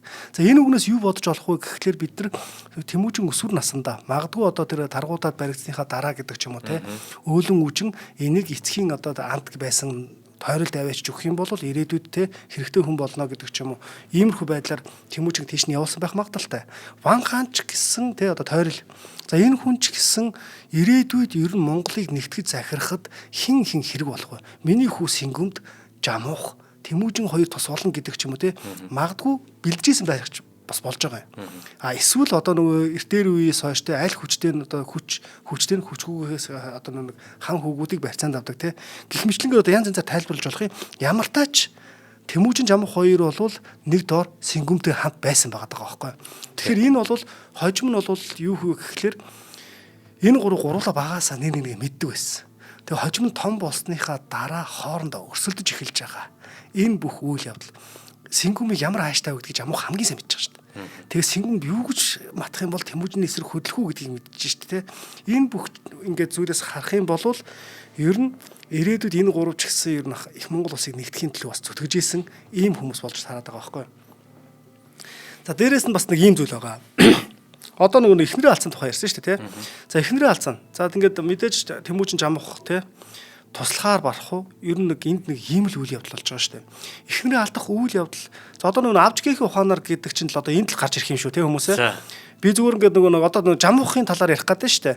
Монголын нус товчон чинь Жамуухыг бас байсан байгаагүй янз янзаар ярьдаг. За би жаахан байж дэлгэрүүлээд тхээ. Одоо энд нэг ийм зүйл байгаа. Яг Тэмүүжин эхнэрээ алдж байгаа энэ үед бол хасар бэлгүүдээ гэсэн хоёр дүүтэй зэлэм гэсэн нэг тий шатар нөхөртэй ер нь боорч гэсэн нэг найзтайгаа л байгаа шүү дээ. Өөр баг юм байхгүй шүү дээ. Адуу мал ч гэсэн тэнцэж баг хүрлцэхгүйсэн мэт. За ийм хүн байхад яг ийм үед нь бол тэр хоёрт санал тавьсан, санал тавиад тэрийг одоо ингэж өвшөөрөөд дайн хийх болсон. Дайн хийх үйл явцад нь одоо нэг Ботохон боорч гэдэг газар чинь Ван хааныг дагаж Тэмүүжин очиж байгаа шүү дээ. Энэ үед бол Тэмүүжин нэлээд ицсэн баха. Яагаад гэвэл өөрийн гэсэн цэрэг ирс байхгүй шүү дээ. Гэтэл Жамуухын хэлсүүг байгаа шүү дээ. Би өөрийнхөө өрөөнөөс нэг түмэн цэрэг цуглуулъя. Харин Тэмүүжний улсаас гэдэг нь Эсүхбаатарын улсыг хэлжсэн шүү дээ. Тарж боторсон тэр улсуудаас нь нэг түмэн цэргийг цуглуулж өгье. Цуглуулж авъя гэсэн. За энэ дайны дараа яасан бэ гэхээр Тэмүүжин одоо харин цэрэг эрстэй болсон. Тийм үстэй. Арайгааг өвчтөй болсон. Эхнэр ямарсан алдах хэмжээний биш гэдэг ч юм уу те. Ийм болж байгаа энэ үйл явдал. Тэгэхээр ер нь бол энд яг хэн Тэмүүжний одоо хамгийн анхных нь сум нь болж гисэн бэ гэдэг ч юм уу те. Хамгийн анх тэр Жамуух Сэцэн гэдэг хэлээд байгаа хүний чинь суу зайл арга мэх сүрх хич гэдэг ч юм уу те. Энэ бүхэн чинь нээлжиж сая Тэмүүжинд нэг түмэн цэрэг гэдэг Тэмүүжний улсаас гэдэг зүйл гарч ирж байгаа байхгүй. За тэгээ Мэргэд аймгийг товтлцсны дараа мэдээж Андын ёсоо бодолцоод Тэмүүжин Удуйд мэргэдийн Тогтоо бихигээс олзолсон алтан бүсээ Жамуухт бүслүүлээд Тогтоо бихигийн одоо ирмэг халиун морийг унуулсан. Харин Жамуух Уваас мэргэдийн дайр үсүүнээс олзолсон алтан бүсээ Тэмүүжинд бүслүүлээд мөн дайр үсүүний эвэр тишгэн цагаан морийг нь унуулж найр наадам хийсэ. За энэ найр наадам хийхэд бол Тэмүүжинд бас нэг бодож байгаа зүйл байна. Тэр нь юу гэхээр би одоо буцаж явж байхдаа Ван хааныг дагах уу Жамуухыг дагах уу гэдэг зүйл байна. Ван хааныг дагах юм бол насаараа тэнд одоо эцэг хүү гэж явна те. Харин Жамуухыг дагвал надад өөрт ямар ашигтай вэ гэдэг зүйл гарч иж байгаа. Эндээс чинь одоо харин Жамуух Тэмүүжин хоёрын зөрчил гэдэг зүйл гарч иж байгаа байхгүй. За энэ зөрчил бол мэдээж олон шалтгаанд байсныг үгүйсэх аргагүй. Айл гэр ямар байх ёстой те. Авгаа хүүхдийн асуудал ямар байх ёстой, ах дүүнэрийн маргаан гэж ямар юм байх ёстой гэж лав сүрэнгой нэг агуугаа хэлдэг байхгүй. За тэгтээ яг ингэ жил хагас амьдарч байгаа энэ хугацаанд бол Тэмүүжин Жамуухын эсрэг хуйлааныг ар одргаар нь хийсэн байгаа байхгүй. Монголын нус товчоог маш сайн уншаад үзэх юм бол хинэн урууж, хинэн төрүүлж одоо ингээд хүлж эхэлсэн байна гэдгийг маш тодорхой харж болж байгаа. За Жамуухын иргэдийн тал нь бол түүнийг даахаар зохион байгуулагдаж эхэлсэн. За эндээ хэнийг юуг ашигласан бэ гэдэг нь айгүй олон чухал байгаа. За жишээ нь Мухалаа. Мухалаа хойч нь Ван болж байгаа тийм биз? За тэгэхээр Мухалааг би чамайг дараа нь улсын эзэн болох юм бол Ван болгоё. Хорч өвгөн За би чамааг те төмний ноён болгоё гэсэн чинь нөгөө хорч өвгөн чинь нөгөө хүүхэн эмэгтэй хүнээс ингээ буцахааргүй нэг ийм эмэгтэй гаш 30 эмэгтэй гээд. За тэгээд 30 эмэгтэйгээр өргөтөж аваад бас өөрийн тал болгоод авчиж байгаа. За эдгээр чинь цаана нөгөө ахаад нөгөө PR-ын ажил хийгээ явж байгаа гэсэн үг шүү дээ. Тэрэн дээр бас Мэнлэг эцгийн хонхны 7 хүүгийн дундах Тэв Тэнгэр гэдэг бас айхтар нөхөр байгаа гэж байна. Эдгээрүүд нь ч гэсэн ер нь бол Тэмүүжин бол хамгийн эзэн те хаан болох ёстой гэдэг энэ сурчлагын ажлыг маш сайн хийгээд өчөж байгаа байхгүй. Тэгэхээр энд бол PR-ын баг гэдэг зүйлийг агиох бүрдүүлээд өчөж байна. Эдгээрийг дагаад маш олон хүмүүс дагаж орж ирнэ. Энэ бүх зүйлийг нууцаар мэдээж Тэмүүжин 1.5 жилийн хугацаанд хийсэн. Энийг зөвтгөх хэцүү, бас буруутгах бас хэцүү. Гэхдээ энэ хоёрын хэн төрүүлж хөдөлсөн бэ гэхээр мэдээж Тэмүүжин төрүүлж хөдөлсөн байгаа. Тэмүүжин бол угсаа язгуурт те Исүхэ Баатрин хүү дараагийн хаан ширэн цуух бүргэн эрхтэй хүн. Жамуух ч гэсэн доминанс эцний үр удам учраас одоо ч гэсэн хүчрэх байгаа. Жамуух доторх юу бодсон бэ гэхэлэр би энэ Тэмүүжин андыгаа баруун гаруулгаад авах юм бол гэсэн юм бодож байгаа шүү дээ. Харин Тэмүүжин шал өөр юм бодсон. Өөр амбицтай хүн байгаа байхгүй тийм үү? За тэгээ энэ бүх байдал нь бол жамуух бол илэрж байгаа. Жамуух үүнийг бас нэг яг эргэлзэж байгаа гэсэн үг шүү дээ. За ингээ эргэлзэж байгаа учраас нүүдэл дунд явж байхдаа асууж байгаа байхгүй. Эргэлзээтэй асуулт байгаа шүү дээ. Тэмүүжин андаа уулан шахаж буяа дуучинд гэр болтугай. Гол шахаж буй хончин хурагчинд хоол болтугай. Гэт ингээд өөрөөс нь асуулт асууж байгаа шүү дээ. За яг энэ дээр болохоор Тэмүүжин ойлгоогүй юм шиг дүр зүйлж байна те. За энэ бол авчгээхийн ухаан гэдгээ байг барина шүү. За ингээд өөлөн үжнээс асуух гад явдаг те. Энэ чинь өөлөн үжнээс асуух гэж байгаа байхгүй юу? Уг нь бол жолоо татж байна. Тэгээ өөлөн үжинд хилж байгаа ш энэ үгийг. Гэтэл яг хажуунаас нь бүртөө тасалж орж ирдэг. За бүртөө энийг тасалж орж ирж байна гэдэг чинь цаагаараа бүртөөгийн энэ үгээр жамуухыг уйтамтгай билээ гэдэг зүйл чинь жамуухыг ийм одоо уйтамтгай гэдэг үйл явдал Монголын нуус товчонд илүү дэлгэрэнгүй болоо явчихж байгаа гэсэн үг. Хүмүүс харангуйдаа нэрээ жамуухай аймаг уйтамтгай юм шиг байна. Бүртөө үж үнэн хэлж байгаа юм шиг байна. Гэтэл өөлөн үжнээс асуусан тэр үгийг бүртөө өөлөн үжийг хариулж хахад бүртөө тастаад тийм байгаа сте. Тэгээд салаа нүгчж байгаа тий. За тэгээд ямар ч гэсэн нэг л шөнийн дотор айгүй эрсдэлтэй алхам хийсэн ч гэсэн жамуухаас салаад нүссэн. Жамуух ч гэсэн тэгтээ салж нүүсэн үед нь араас нь нэхэл хатуу болох гэдэг ч юм уу тийм зүйл хийсэнгүү. Энд юу бодсон бэ гэхээр жамуух бол дотроо тэмцэлсэн баг. Энд нөгөө андын ёс гэдэг зүйл андынхаа эсрэг ямар нэгэн байдлаар хөлж болохгүй. Мэдээж Тэмүүжин тэр их үүргэн байсан. Угаас дагаж авсан хүмүүсийн дийлэнх нь нөгөө алтан ургийн алтан гучир сачаа бихи тайчуунаар тийм ч учраас энэ бүх хүмүүс жамуухаас салсан ч гэсэн жамуухын баг талан л байгаа. Талд нь ч хүрэхгүй ч юм уу Тэгэхээр баг яг тухайн үед баг жамуухаас хүч нөлөө муутаа мөртлөө 1989 онд нөгөө нэг хар зүрхний хөхнөр гэдэг газар алтан гучир сачаа бихи тайчуунаар гэж. Алтан ургийн нөлөө бүхий ноёдын их хуралдаагаар Тэмүүжин хамаг Монголын хаан ширээн төрөлжилсэн. Одоо эндээс бид нар хин хинээс урав. Урах гэхээс илүүтэйгээр магадгүй Тэмүүжин өөрийг нь багад нь орхиж явсан алтан ургийн ноёдуудыг өөртөө нэгтгэх нь ирээдүйд ашигтай гэдгийг бас ингээд бодож исэн. Өөрийнх нь бас нэг зорилго байгаа шүү дээ. Энийг биелүүлэхийн тулд ингээд нэг жамуух андаасаа салгаж авахаас өөр аргагүй болчихж байгаа байхгүй тий. За нэг ийм зүйл болоод байгаа. За энэ эдгээр зүйлүүдээс ингээд бодоод үзэх юм бол ер нь асуудал яг энэ үйл явдлаас эхлээд улам цаашаага хэцүү болж эхэлнэ гэсэн үг байхгүй. За яаж хэцүү болох вэ гэхээр нэгэнт хоёр би салчлаа. Угаасаа хаан ширээ гэдэг ганцхан байгаа. Нэгэн зүйлийн төлөө хоёулаа зүтгээд ахаар чинь нэгэн суухаас өөр аргагүй болно. За тэгэхээр энэ бол ирээдүйд дайн болно гэдэг нь бол тодорхой болчихж байна тий. За дайн болно гэдэг нь тодорхой болсон. Яг энийг бол Монголын нуус товчоон цайр хээр гэдэг газар байхад тий Чингис хааны адуун сүргийг одоо Зоч Дармаалагийн адуун сүргийг жамуухын дүү тайчаар хулгайлж авсан гэж. За Зоч Дармаалаа араас нөгөө нөхдүүдээ явъя гэсэн чинь нөгөө нөхдүүд нь жамуухаас айгаад явдггүй шүү дээ. Наа чинь жамуухын дүү яах юм нэ гээд. За тэгээ Зоч Дармаалаа өвсний налрахаа одоо нэг цасны мөрөөр ингээ хөөж явсаар хагаад оройн захт нь одоо ингээд хүрээд борныхоо дэлэн дээр ингэж наалж явсаар хагаад арталт нь гарангуудаа жамуух гэнэ тайчрыг нурууг нь хах харуулж халаад адууга буцааж авчирч байгаа гэж. За энэ бол магадгүй нөгөө нэг далан байжууд гэдэг газар болсон дайны шалтгаан байхгүй. Шалтгаан яагаад гарсан бэ гэхээр жамуух дайн хийх гэжсэн. Чингис ч гэсэн дайн хийх гэжсэн. Гэтэл энэ дайнд яах вэ гэхээр дайны байлдааны хүлэг акт бордыг нь авчих юм бол явгарч хоцорсон аль тал нь илүү сул тал олно өстэй. За тийм учраас магадгүй жамуух төрүүлж хөдөлсөн баг. Тэгээ тайчир буюу дүүгийнх нөхөлтэй холбоотойгоор дайн зарлсан. За тэгээ тайчир дүүгээ алгадуу хэмэд жадрааны 13 хүрээгээ цуглуулсан Чингис хаантаа дайн хийдэг. За түүхэнд бол далан байлжууд хэмээх хин дайн болвол эхлэл өрнөл хэсгийг нь бол жамуух базж байгаа байхгүй. Яг ингээ бүгдийг ингээ гартаа оруулсан тий. Дайныг өөрөө хөтлж байгаа шүү дээ. Монголын нуус товчонд тэд далан байлжуудад тэр дайнд бол Чингис хаан Жамухт хөтлөгдөж гэж байгаа байхгүй. Хөтлөгдөж гэдэг чинь Жамуухан арганд орчин гэсэн үг шүү дээ. Жамух тэр бүх тактик бай гартаа авцсан явсараад Тэмүүжин аргагүй ирэхэнд нөө зээрэн хавцал гэдэг газар ингэж хорогдоод бүх цэргүүдэд цуглуулад хоригж байлдаж байгаа байхгүй. За энэ үед нь Жамух бол бид тэднийг зээрэн хавцал те жэргэнэ хавцалд шахваа гэд өгүүлээд буцахтаа болохоор Чонос овгийн 70 нэрийг тогоонд буцалгаад Нэгүдэ цагаан гуагийн толгойг морины сүүлнээс чирч оддог. За би яг энэ нөгөө өмнөх ярьжсэн хэсэг дээр зөвхөн ингэж өнгөрөөсөн. Ягаад гэвэл би энийг дараагийн хэсэг дээр Жамуух хэсэг дээр илүү дэлгэрэнгүй тайлбарлана гэж ярьжсэн тий. За тэгэхээр 70 тогоод хэмээх газар гэдэг нь болохоор юу гэсэн үг вэ гэхээр үнэхээр тэгж 70 тогоонд бослогсон юм уу? Шогонг кино үзсэн үү гана? За. Тэрэн дээр чинь яг тэр тогоонд ч хүн бослогож байгаа шүү дээ. Ямар аимшигтэй юм бэ? Нэггүй хүнийг бослогож байгаа. Гэтэл 70 хүнийг ингэж бослогох гэхээр чинь нэгдүгээр тэнд байх боломжтой юу? Эсвэл тийм том тогоонууд үнэхээр байсан уу те? Одоо Манчрын хийд дээр байгаа тэр том тогоонууд чинь бол 17 дугаар зууны үеийн шарын шашин те нэг дор одоо ингээд ламнарт ингэж хоол хийх өгөх ёстой том тогоонууд те. За гих мэтлэнгээр маш олон зүйлүүдийг бодж үзэж болж байгаа юм л да. За тэгэхээр ахаад энд 70 тогоонд ингээд бослогсон гэж бодоод үзэх юм бол түүхэн улбаа гэж байх хэвээр. Уламжлал гэж байх хэвээр. Тэгтэл урд өмнө түүхэнд ингэж амар том харгислал болж ирсэн үү? Хүн алах. Хожим тийм болж ирсэн үү? Огт болж байгаа. За тэгэхээр энэ талаар бол Шинжлэх ухааны технологийн их сургуулийн доктор профессор Болбаатар гэдэг хүн бол нэлээд том ингээд судалгаа хийсэн байдаг. Жамуухыг 70 тогоонд бослох Жамух те Чонс овгийн 70 нэрийг тогоонд бослогсон гэж байгаа байхгүй. За тэгэхээр энэ харгислал үлдсэн үү гэж.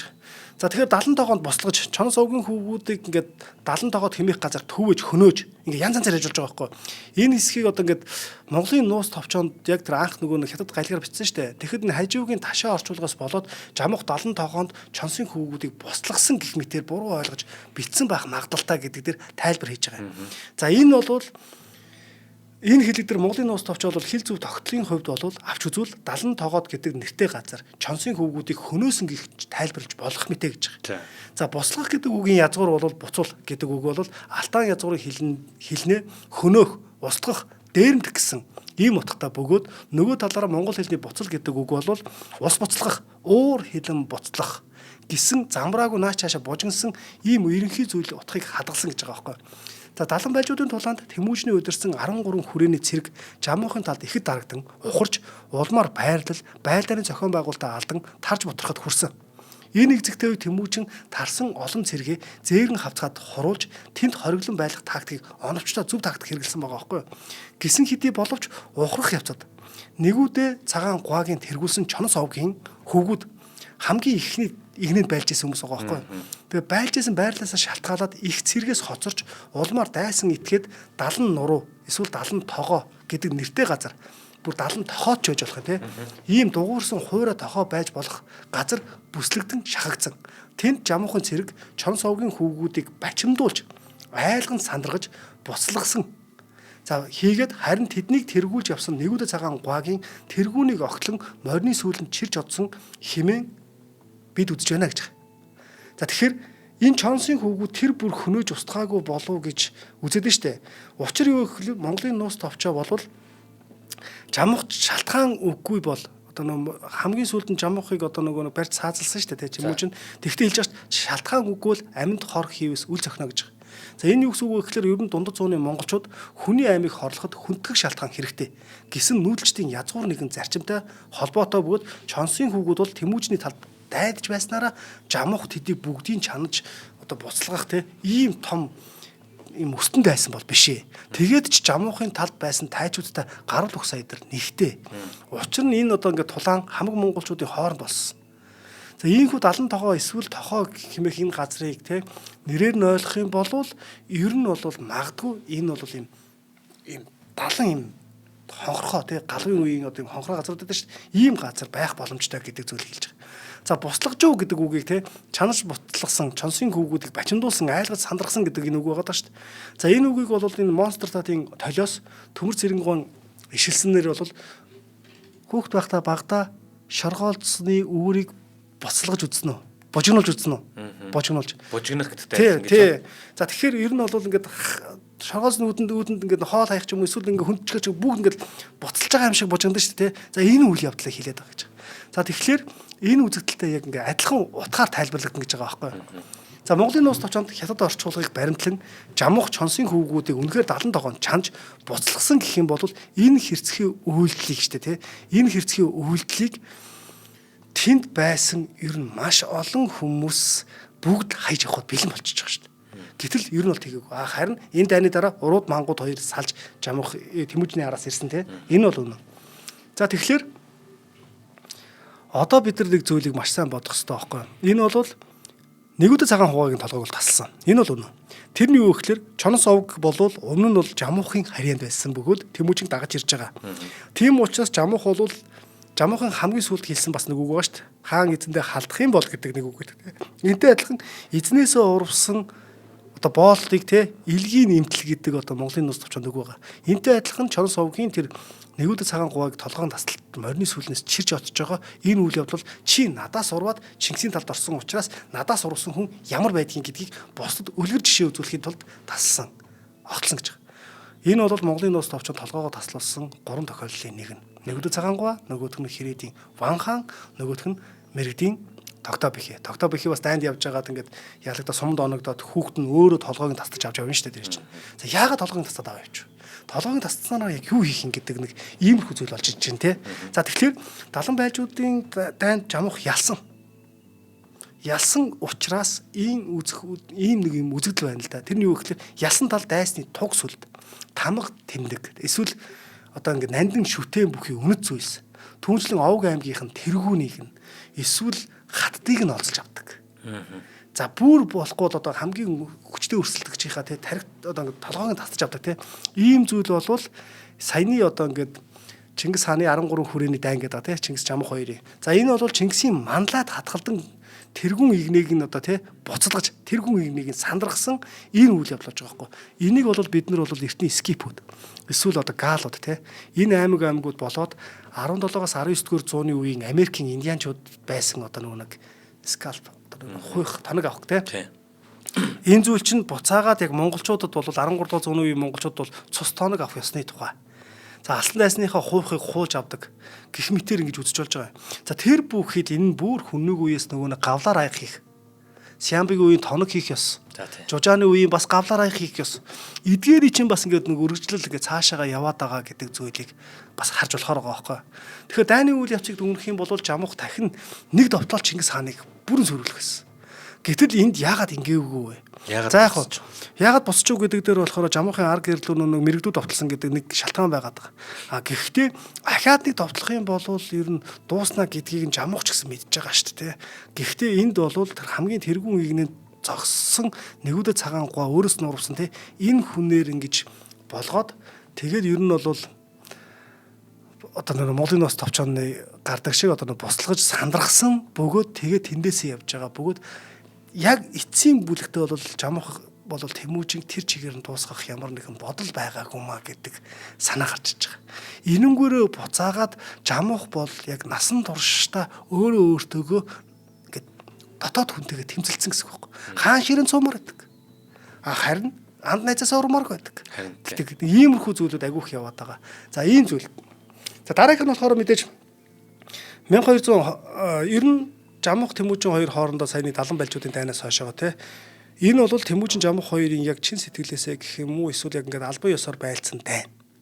Тэрний дараа жамуухын хэлсэн үгүүд байгаад иддэг. Би Тэмүүжин амтаа байлдаад дийлдэггүй л гэл те. Байлдаад дийлдэггүй л. Гэтэл яг ясам дээр энэ хоёр яг жигнэсээ байлцсан тохиол агаад энэс хойш байхгүй. За энэ юу гэсэн үг вэ гэхээр 1201 онд эргүүнээ бүрэн зотгох одоо энэ бол маш олон овг аймагуд жамуух Тэмүүжин Ван хаан хоёрт ялагдсан бүгд цугларч хагаад Тэмүүжин жамуухыг Гүр хаанд өргөмжилдэг тий. За Гүр хаанд өргөмжлөөд энэ хоёр хоорондоо байлддаг. За энэс өмнө ч гэсэн 1200 онд ингээд Тан горх гэдэг газар бас байлцсан байгаа. За ингээд энэ дайнд саяны тэр хүйтэн гэдэг газар хийсэн энэ дайнд жамуухын талд байлдаж исэн нөгөө хутууга бэхий эднүс чинь нөгөө задын арга мэдэнцээ дээрээс нь зад салхируулаад бороо оруулаад гэжсэн чинь өөртөөх нь дээр нь ороод тэнгэр бидний таалсангүйгээ зад усраа яваад өгдөг шүү дээ. За тэгээ энэ бол байлцсан уу? Байлдаг уу гоо.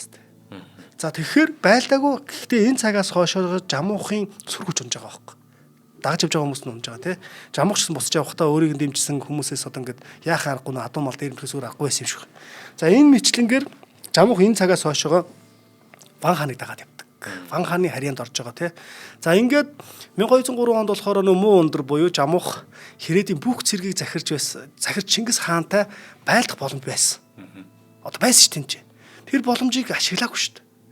Хэрвээ тэр боломжийг ашигласан бол Жамуухыг хаяад явсныхын дараа Ван хаантай байлцсан цэрэг дээрээс Тэмүүжингийн дараа маш их хохирол амслаа гэж байгаа шүү дээ.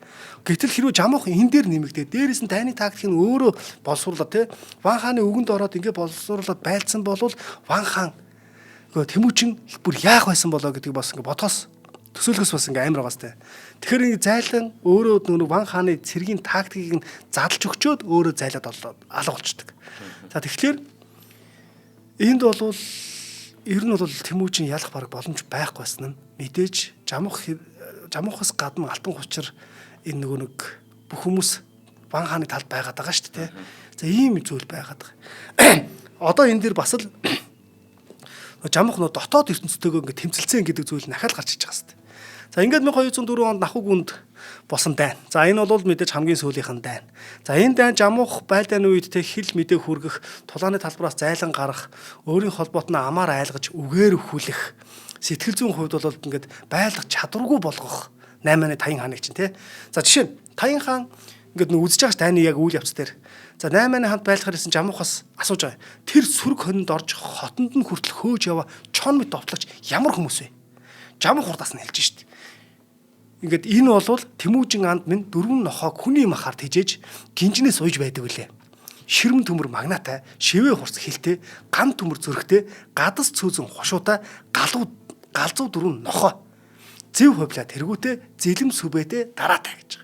Тэмүүжин андын тэжээс нь тэр дөрвөн ноход тэмүүлэн хурч ирж байна гэж. Үе идрээс жоо холдолтой. Түд жоохон уул өгсөйгээл те. За тэнгуут ахаад алсын бараа харж яснаа тэр одоо тэдний араас ирж байгаа тэр хүмүүс нь хийм бэ гэсэн чинь Жамух бас хэлж байгаа шүү дээ. Зэвсэг дээрийг айлгаж, зэв тоногийг нь булаадаг, урууд мангууд гэх чинь энэ билээ. Дайн байлдаан болсон учраас баярлан маг ингээ те. Ингээ байлдаан болох гээд ингээ баярлаад ингээ ирж байгаа гэдэг юм. Үе дүүд эндээс ч холдъё л да. За ингээ дээшигээ ахаад яваад ахаа Жамухаас асууж байгаа. Тэр хойноос нь ирэх чинь хийм бэ? Тэг ингээд зүү арах завсаргуу усч. За наа чинь бол өстой жинкнээсээ Тэмүүжин байна. Хан хүүгэн тэр хан Тэмүүжин тэр хамаг биедээ цөм шүүг хатах зайгүй, шөрөг төмөр өмсч, зүү шивэх завсаргүй, зүүмэл хоёг өмсч, өссөн шуу мэт өрвөлзэн сөрвөлзэн айс вэ. Ууралсан араата мэт урагш дүүлэн айс гэж. Тэгэл одоо ингээд Жамух чинь ингээд айгаал те. Тэгэл араас нь одоо тэр хин бэгэн гутлуу хасрыг чинь хэлээл. Араас нь энэ хин бэгэн гутл отголж ноёныг хэлээл. Ингэн гуч чинь Жамух чинь Таян хаан чинь бүр ингээд уул өгөөд өгсөөлөөд те. Энэ бүх үйл явдал болвол хамгийн сүлд нь Жамух ер нь Хэрээдийн тэр Мав өндрийн тулдаанаас хойшоогоо за одоо бол би Тэмүүжинг ер нь бол дийлэхгүй юм байна гэдгийг бүрэн ойлгосон юм шиг байна. За тэгэхээр хамгийн сүүлийнх нь энэ дайнд нь бол би бол Тэмүүжинд хүргэх хамгийн том тус гэдэг зүйл бол энэ юм а гэдгийг бодсон байж магадгүй. Жамух яг ингээ сайн хараад үзэх юм бол гэх юм уу те одоо ингээ бодоод үзэх юм бол ингээ түүхийн бүгдийг ингээ бодоод нэгтгэхэд үзэх юм бол Жамух улс орны ирээдүйнхээ төлөө өөрийгөө золиолж чадсан юм байгаа байхгүй. Орчин цагт байх хамгийн маш сайхан улс төрч гэх юм уу те ийм байж чадах чадвартай хүн гэсэн. Улс орны ирээдүйн төлөө өөрийгөө золиолсон. За үүнээс одоо бас тэгээд одоо нэг ийм зүйл гарч иж байгаа. За мэдээж 8-тай хамт байсан бол Жамух улсаа алдаад те ингээд 5 нөхдийнхээ хамтаа тэнүүлчих явж хагаад одоо нэг танлуу буюу тагнуул. За тагнуулд гарч ингээд угуулж шарж идэж байсан гэж байгаа. За ингээд угуулж шарж идэж байхдаа Жамух нөхдөдөө хэлсэн гэж байгаа. Хиний хүүгүүд энд өдөр угуулж шарж ингэж идэж байна гэд. Энэ юу гэсэн үг вэ гэхэлэр магадгүй энэ нөгөө хинт ч хамаагүйгээр миний бодол шүү зэ. Жамух та нар намайг барьж өгөөч гэсэн ийм утгатай л үг байгаа байхгүй. Бараг л те өөр очихоор бараг жоохон шившгтэй болчих гээд байдаг. Тэгэхээр бараг та нар бариул бариараа те гэдэг утга санаа хэлж байгаа байхгүй. За тэгээд мэдээж нөгөө 5 нөхөр нь Тэмүүжинг барьж аваад те Жамуухыг барьж аваад. Жамуухыг сайхан хадгалж байна. Жамуухыг барьж аваад Тэмүүжинд хүргэж өгч байгаа. За яг энэ хэсгийг болохоор манай одоо мөндрийн одоо сүүлчийн өдөр гэдэг дээр зандаах нэлээд дэлгэрэнгүй маш гоё тайлбарлсан байгаа. Тэгээ энэ хэсгийг үзчих юм бол бүр гоё ойлгоно. А тэгээ би яг нэвтрүүлгийн цаг дуусж байгаа учраас нэлээд товчилчээ те. За Жамух очингуудаа Тэмүүжинд хэлсэн үг нь болохоор хар хэрэг халтар нухсыг барих болов. Харц бол хаан эзэндээ халдах болов гэдэг үгийг хэлж байгаа байхгүй. Жамуухын тэр үг Чингис хаан шууд зарлиг болгоод хаан эзэндээ халдсан хүнийг одоо тий яаж орхих вүлээ? Тийм хүнтэй хэрхэн нөхөрлөх вэ? Хаан эзэндээ халдсан харц ардыг ураг төрлийг нь хүртэл устгах. Ураг төрлөөр нь шүү дээ. Ингээд зарлиг болоод жамуухын нүднийх нь өмнө тэднийг алсан байгаа байхгүй. За ингээд Чингис хаан жамуухт ингээд хил гэж зарлиг болсон гэж байгаа байхгүй. За ингээд зарлиг болохдоо одоо бид хоёр ойртож нөхөрлөе. Өнөө болоход чи өргөсөн одоо нэг өрөөсөн арал болоод гэж байгаа. Өрөөсөн арал болоод өөр санаа агуулахгүй гэж байгаа. За би энэ дээр нэг үгийг маш тодорхой хэлж өгмөр байгаа. Одоо хоёулаа ойртож бас нөхөрлөе. Өнөө болоход чи өрөөсөн арал болоод өрөөсөн арал. Би нэг түрүүчийн өмнөх нэвтрүүлэг дээр хэлжсэн шүү дээ. Ер нь төр гэдэг зүйлийг тэрэгтэй зүйлдэг гэсэн. Орд гэр тэрэг өргөө. За тэгэхээр тэр тэрэгний чинь арал гэдэг зүйл чинь болохоор өрөөсөн арал. Одоо тий нэг арал нь би, нөгөө арал нь чи. Би энийг нөгөө Амхаа хаан дээр бас нэг агуу хэлжсэн, Худуулаа хаан дээр хэлжсэн. Тайш гэдэг цол ахгүй юу? Тийм байгаас таа. Тийм ээ. Чи миний гаруун гар тий тайш. За ийм том албан тушаалыг санал болгосон гэсэн үг байхгүй юу? Өрөөсөн арал.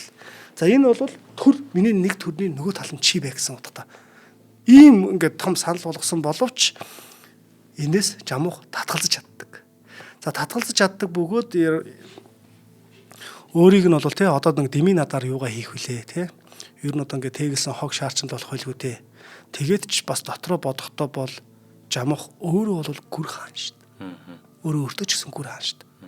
Тэгээд гүр хаан Тэмүүжин хааны одоо тайш гэдэг зүйлтэй бас зөрчилдсөн байж магадгүй.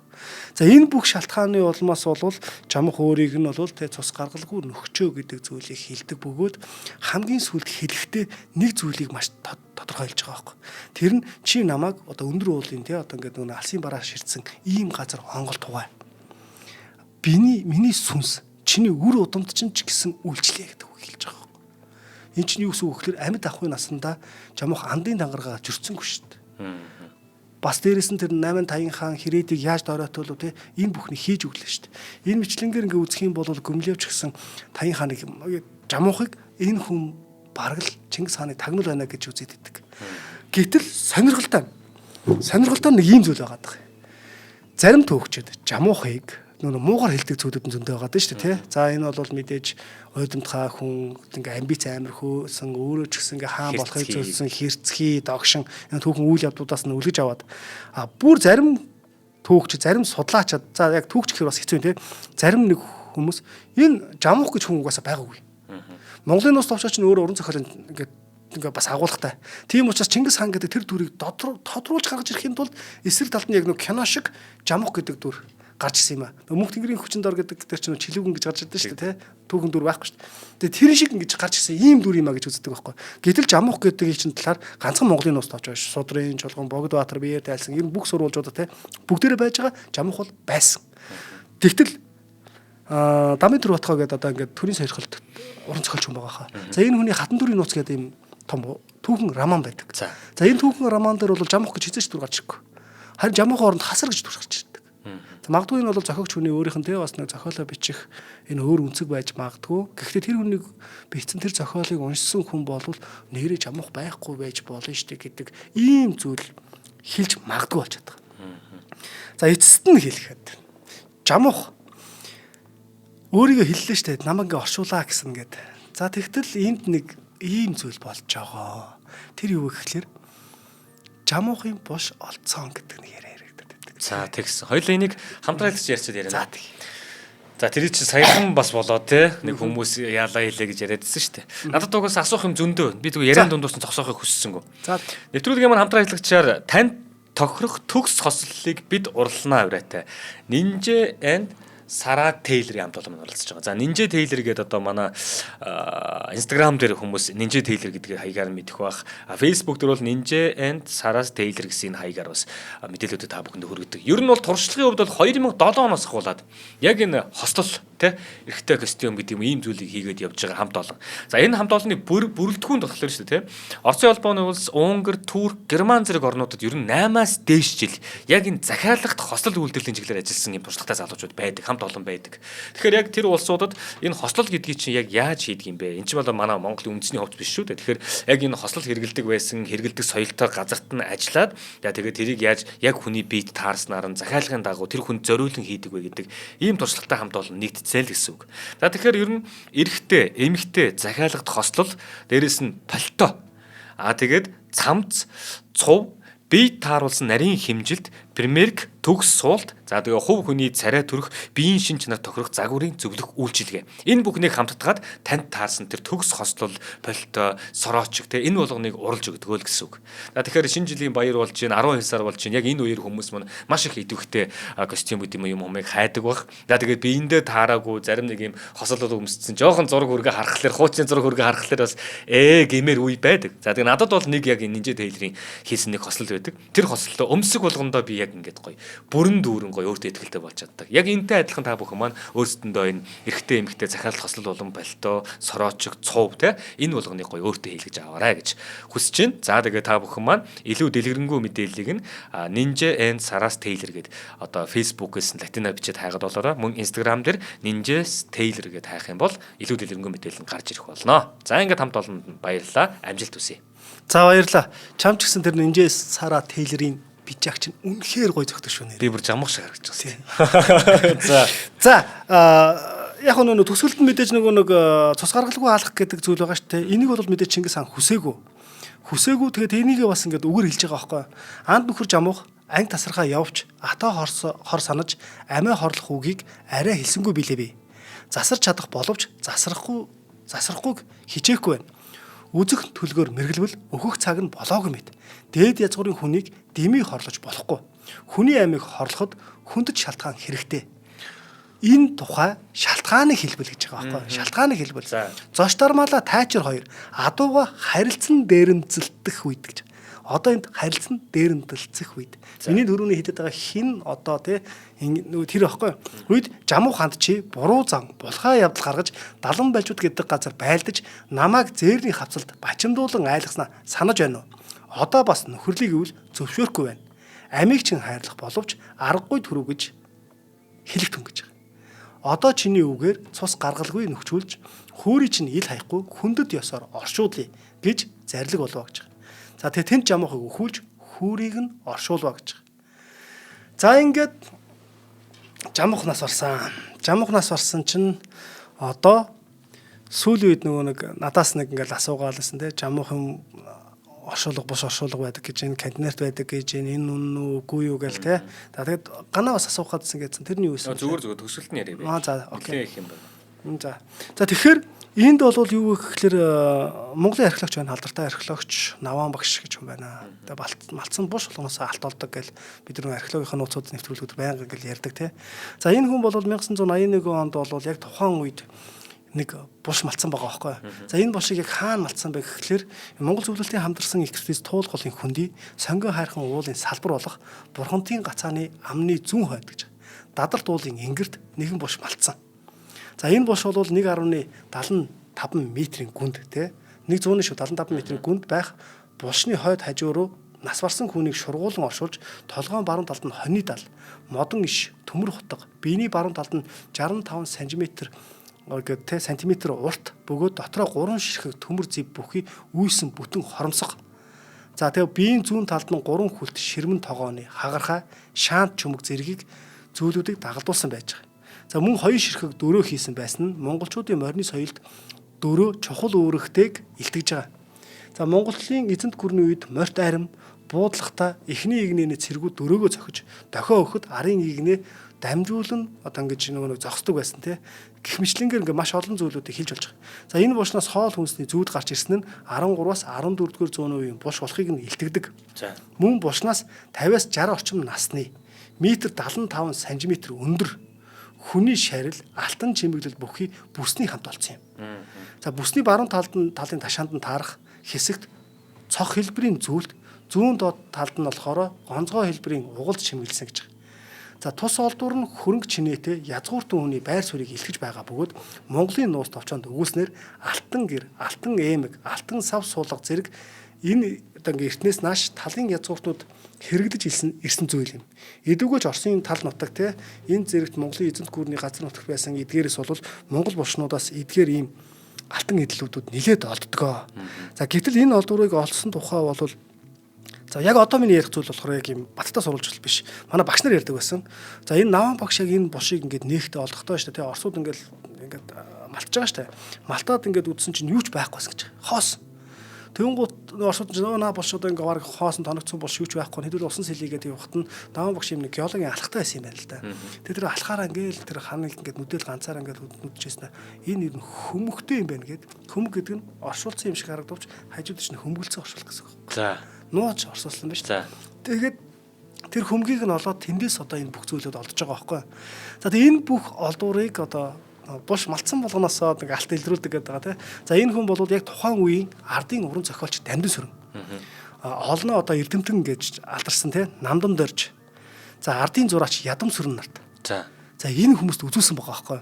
Тэгээд энэ хүмүүст үзүүлэхэд нь бол нөгөө хүмүүс жамуухын алтан бүс гэж нэр өгсөн гэж байгаа.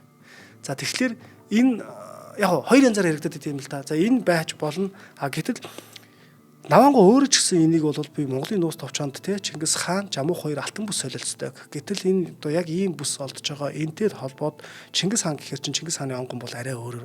Тэр том хааных.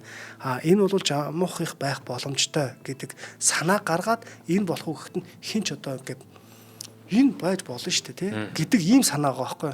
Тэгээд хожим Америкийн нэгдсэн улсын Монгол эрдэмтэн хангины гомжом гэдэг хүн ч гэсэн энэ бүсийг үзээд эргэлзэх хэрэггүй Жамуухын алтан бүс хэмээж одоо үзсэн гэж байгаа байхгүй. За тэгээ энэ бүхнээс одоо ингээд үзэх юм бол энэ саяны одоо ингээ хамгийн том баримт нь нөгөө нэг мэрэгдийн дайр үүссэн болон тогтоо бэхээ хоёроос олзолсон тэр алтан бүс тэрийг Тэмүүжин Жамуух хоёр ингээ хоорондоо зүүж байгаа энэ үйл явдалтай холбоотойгоор Жамуухын алтан бүс гэж нэрлсэн. За тэгээд энэний мэдээж нөгөө нэг эзэн нь одоо энэ алтан бүс нь өөрөө яг энэ экспедицид оролцсон хүн болохоор Их Монгол гэд Чингис хаан гэдэг дээд сургууль байсан. За Чингис хаан гэдэг дээд сургуулийн захирласан одоо хин лавгсүрэн гэж хүн байгаа. За энэ хүн бол ингээд Эрдэнэсийн санд хүлээлгэж өгсөн. Одоо Монгол банкны Эрдэнэсийн санд байдаг. Тэгээ Эрдэнэсийн сандаа ингээд хадгалаастай байдаг байхгүй юу? Гэтэл сая би нэг хамгийн ихэнд одоо ингээд Жамуухын тухай ингээд хэд хэд нэвтрүүлэг хийсэн байна гэсэн. Тэгээ Жамуухын онгоны мөрөр гэдэг энэ нэвтрүүлэг дээрээ бол нөгөө уран зохиолч түүхч энэ бүх хүмүүсээс асууж хагаад энэ магадгүй Жамуухын бүс гэдгийг бол одоохондоо нөгөө энийг бүс яг Жамуухын яг мөн яг бишээ гэдэг энэ санаа байж болохгүй болчихж байгаа байхгүй. Мэдээж анх олсон Навангу бол би нэг Жамуухын бүс одоо гэдэг нэг тайлна тий ингээ бүх юм ингээ хийгээд явчихсан. Тийм учраас Жамуухын булш олдж ижил энэ Жамуухын биш гэдэг нь нотлогдох байхгүй. За тэгвэл энийг бас няцаах боломжгүй гэсэн үг байхгүй. Няцаах боломжгүй. За энэ бүхнээс бодоод үзэх юм бол яг мэдээж Монголын археологийн судалгаа гэдэг ч юм уу эзэн нь Кантнерт Эрдэнэсийн санд гэдэг нөгөө иймэрхүү нэртэй ингээл нэг сошиал ертөнцөөр яваадсан. Монголын археологт одоо ингээл хүний ясмаас ер нь бол нөгөө хөрөнгө мөнгөтэй холбоотойгоор дандаа л нэг тиймэрхүү байдалтай л хадгалааттай байдаг. Бас нэг юм эргэлзээтэй юм эмзэг зэдэг байхгүй. За тэгэхээр яг ингээд Жамуухын бүс, Жамуухын алтан бүс ингээд Жамуухын оршуулга илэрч олдсон гэдэг сенсац бол бас нэг тавчхан ойлгоход тийм оргууч юм биш, ортооч юм биш. Нэг ийм зүйл байгаа даа. За тэгээ энэ бүхний үндсэн дээр Жамух гэдэг хүний тухай бол яг түүх сурвалжийн мэдээнд байгаа тийм ингээд бүхий л баримтуудыг аваад үзэх юм бол нэг ийм мэдээ баримтууд гарч ирж байна. Тэгээ альва нэг зүйлд бол яг тухайн зүйлийг ярьж байгаа, тухайн түүхэн баримтыг ярьж байгаа хүнийх нь өөрийнх нь хувь үнцэг бас айгүйх шингээд идэг учраас анх нэвтрүүлэг эхлэхдээ хүртэл та бүх маань авч гээхийн ухаанаар сонсороо, ойлгороо гэж хэлсэн санаа маань бас энэ шүү. Зүгээр бүтэн сонсоод дууссан. Тэгээд өмнөх нэвтрүүлгүүд төр чинь Жамахын талаар бас гарч ирж байгаа шүү дээ, тий. Тэгин бол хоёулаа ярьж л байсан. За Тэмүүжин одоо жишээлбэл анх бүртэйг алдчихад тий. Тойрол ханаас очиж тий. Тусламж хүсэж байгаа. Тэгин гол тэр сүүлд гарч ирж байгаа юм нь болохоор та тэгээд байгаа шүү дээ. Яг нөгөө нэг нэгэндээ эвдрэлцэхгүй тулд тий. Хан хүүгүүдээ өгөөд Тойрол хааны гэрт өсгсөн байж болно. Тэр үед яг нөгөө Нялх Сэнгүүн болон Жамуух Тэмүүжин гурав нэг дороо байсан байгаа. Тэгээд нэг дороо нэг нэгнийгээ мэддэг ийм байдал үүссэн болно. Гэхдээ яг Тэмүүжнийг ингээд унаад одоо ингээд эвгүүтээд те таачраа дээр хаяад явцсан ийм үе дээр бол одоо эхнэрээ алдчихлаа.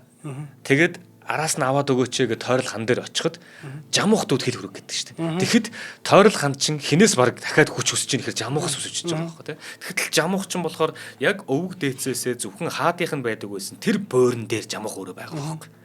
Тэгээд Тэмүүжний тарж бутгсан улсыг хамаа хаяанд авчихсан тий. Тэдний хүртэл барай байж байгаа. А ингээ бодохлоор Тэмүүжнээс төрүүлж одоо юу гэдэг амжилтанд хүрсэн үгүй юу? Үгүй үнэхээр амжилтанд хүрж исэн, бяртаа байсан. Тэгээд тэр асуудлуудыг шийдэж явсан. Ирэмгийч дайны талаандаачсэндээ тийм л байсан юм шиг байна. Тэр хаа байсан тойрол хан чинь тий.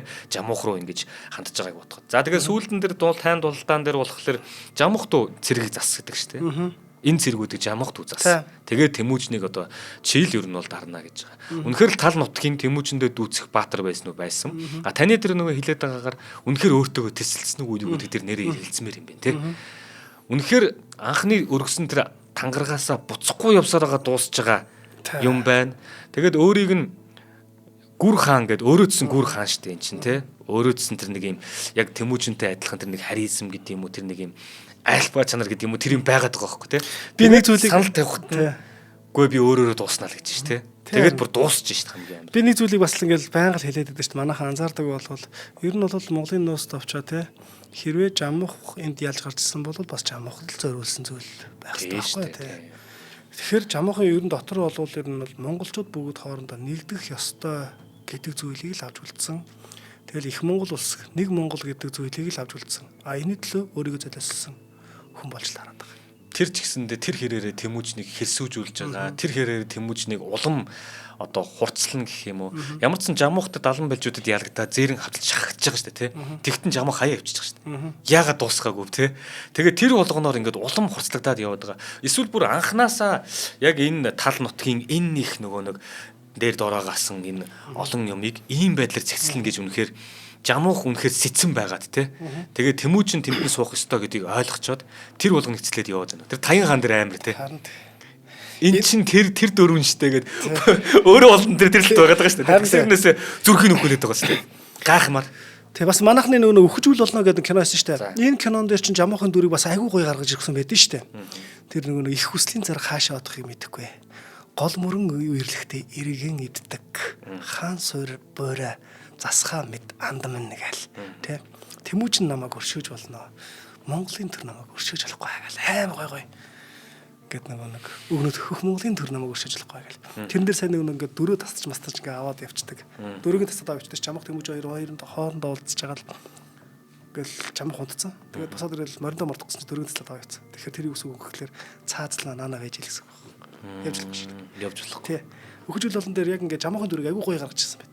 Тэгээ сая Тэмүүжний Чингис хааны сүүлд нь бас нэг цаазаар авахтаа хэлж байгаа үг шүү дээ тий. За шалтгаан хэрэгтэй гэдэг. Ямар нэг шалтгаан өгж шүү дээ тий. Тэгэхдээ тэрний өмнө нөгөө юу гэсэн бэ? Дээд угсаатай хүнийг бас ингэж болохгүй гэж шүү дээ тий. Тэгэхээр нөгөө нэг гарал угсааг нь баг хилээд өгч юм л да. Дээд угсаатай хүнийг ингэж болохгүй. Тэгэхээр тэнд бол угсаа гарвал тий ийм зүйл бол бас маш чухал зүйл байгаа байхгүй. За ингээд бүр ярих юм бол үнэхээр сэтгэл хөдлөсөн гайхалтай дугаар байлаа. Тэгээд одоо бид нар нэрэл шүүх нь одоо ирэх байхгүй шүү дээ тий. Тэгээд тийм байна. За нэвтрүүлгийн маань ивент итгэгчээр оргил өөд хамттай урайтай оргил худалдааны төвийн хамт олон маань ажиллаа. За мөн дээрээс нь танд тохирох төгс хослолыг бид урлана урайтай. Ninja and Sara Taylor-ийн хамт олон маань ажиллаа. За тэгээд энэхүү нэвтрүүлгийг бас бид бүхэнд маш гайхалтайгаар бэлтгэн хүргэсэн. Америк сургуулийн түүхийн багш Мартхан танд талархлаа. Баярлалаа. За баярлалаа. За дараагийн дугаараар уулзъя. Нэвтрүүлгийг хүлээн авсан Нарны аймгийн монголчуудаа баярлалаа. Одмондөр сувг нь энэ мэтчлэн таны мэдхүйн мянган нэвтрүүлгийг 2026 оны 7 сарын 1 хүртэл та бүхэндээ хүргэх юм. Их хэлээрээ шинжлэх ухаан танин мэдхүйг түгээхийн үлсэд нэгтгэх хүсвэл та бидэнд хандив өгөх боломжтой. Жилдээ ганцхан удаа 100 мянган төгрөгөөр биднийг дэмжснээр шинжлэх ухаан танин мэдхүйг түгээх энэ үйл хэрэг амжилттай үргэлжлэх юм. Одмондөр нэр дээрх Худалдаа агшлын банкны дансгаа 4191 тэг 4518. Та 100 мянган төгрөгөөр шилжүүлэхдээ гүйлгээний утга дээр нь өөрийн нэр болон утасны дугаараа заавал бичээрэй. 100 мянган төгрөг хандалснаар Одмондөр сувгийн алтан гишүүн болох юм а. Шинжлэх ухаан танин мэдхгүй Монголд ялах болтугай.